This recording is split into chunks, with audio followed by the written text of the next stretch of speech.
Have you ever examined what you actually know? And are you sure that you know what you know? Or is it that you actually simply believe that you know, but you don't know that you know? Can you make a distinction between belief and knowledge? Or what you may claim to be true versus what is actually true?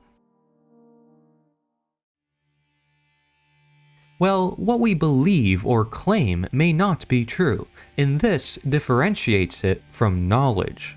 In other words, the more knowledge that we have, the less we may say it's just a belief.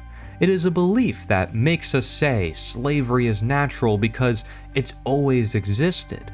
But it is knowledge that makes us say slavery is not natural because nobody has ownership over other people. If one doesn't know their self-ownership, they won't say no where it is due in order to exercise it. Belief, BeLIEve, can also be said as blind belief, because it can be a lie. It is belief systems that are often associated with limited thought, contributing to the closed-mindedness of individuals. Historically, beliefs have been held about religion, money, politics, sexuality, race, and much more.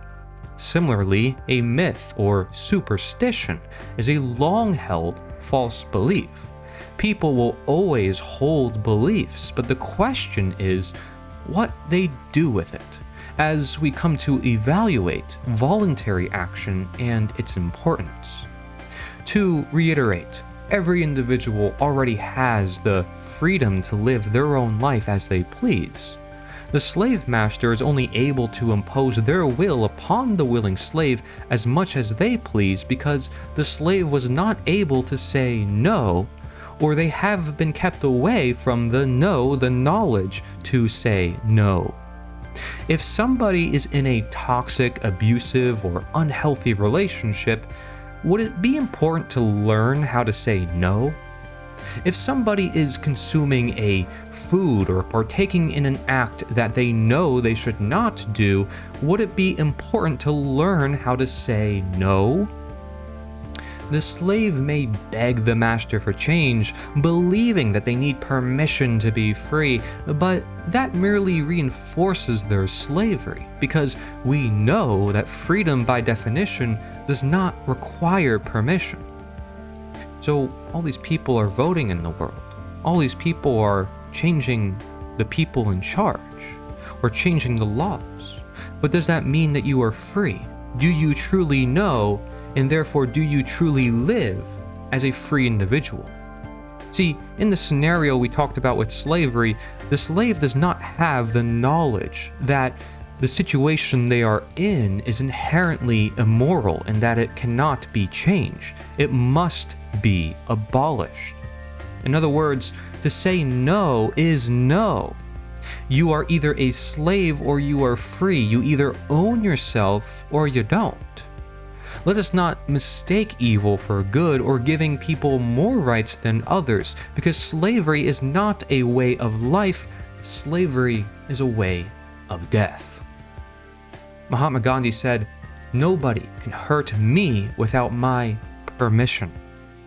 So ask yourself, what do you know? What do you believe?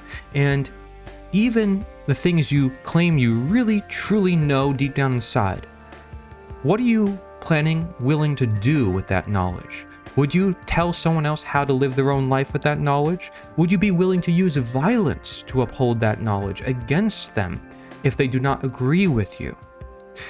Because if you look throughout history, democide is the top cause of unnatural death. And if this concerns you, then I strongly advise you to reevaluate your political beliefs, your religious beliefs, your cultural beliefs that get you stuck into one way of knowing things or another.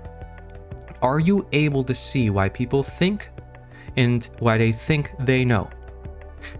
And if you are able to do so, you will see the bigger picture. Not only that, you will be able to better navigate the life that you live in general, to see what better solutions that may exist in certain scenarios, at certain times, or certain people. And you will be able to be truly free because nothing is holding you down. You are not attached to something that is pinning you to having to speak or do any particular thing. Now, when I say freedom, this is what it means. It means freedom for all. Because if it is not reciprocal, it's just freedom for yourself, you're making someone else a slave, it's not freedom at all. Just as it would not be love if it is not reciprocal. Because love means that you are giving to someone and they are giving to you. Is it really love if you're taking from someone? Or if you're giving it to someone who cannot receive it? No, it is not. Is it truly fun if you have to try to have fun? No, it is not. So, let's be able to recognize that what we live is important. And are we going to live a stagnant, stale ideology that someone else made hundreds of years ago? Are we able to change with the times where new technology, new things are being made? And so we recognize that people should simply be free to live their own lives as long as they do not violate another individual. Because things will always change, but what does not change is the fact that you own yourself and that you do not own another individual, that slavery is wrong, and hurting another individual, violating them, is wrong. So if you understand morality, you don't necessarily need politics, you don't need religion, you don't need culture to teach you that, do you? You simply need a conscience that is free. I encourage you to be free.